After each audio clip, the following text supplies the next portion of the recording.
କଲେଜରେ ରାଗିଂ 10 ଛାତ୍ର ଆହତ। ଯୁକ୍ତ 2 କଲେଜରେ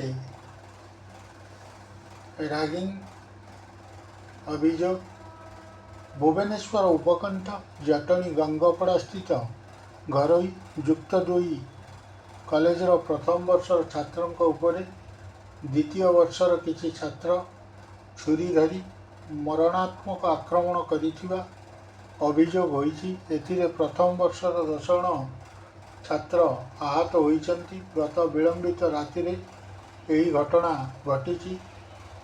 ବିଳମ୍ବିତ ରାତିରେ ହଷ୍ଟେଲ ଭିତରେ ଦୁଇ ଛାତ୍ରଗୋଷ୍ଠୀ ମଧ୍ୟରେ ଗତକାଲି ହୋଇଥିଲା ତୁମୁଳ ଗଣ୍ଡଗୋଳ।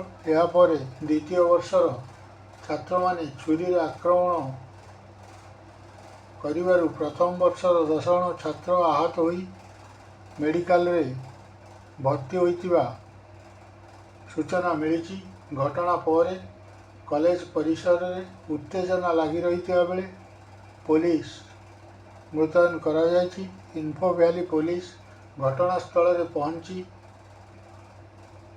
ତଦନ୍ତ କରୁଛି। ଘଟଣାକୁ ନେଇ କଲେଜ ଅଧ୍ୟକ୍ଷା କହିଛନ୍ତି, ପ୍ରମାଣ ମିଳିବା ପରେ ସମ୍ପୃକ୍ତ ଛାତ୍ରମାନଙ୍କୁ କଲେଜରୁ ବହିଷ୍କାର କରାଯିବ।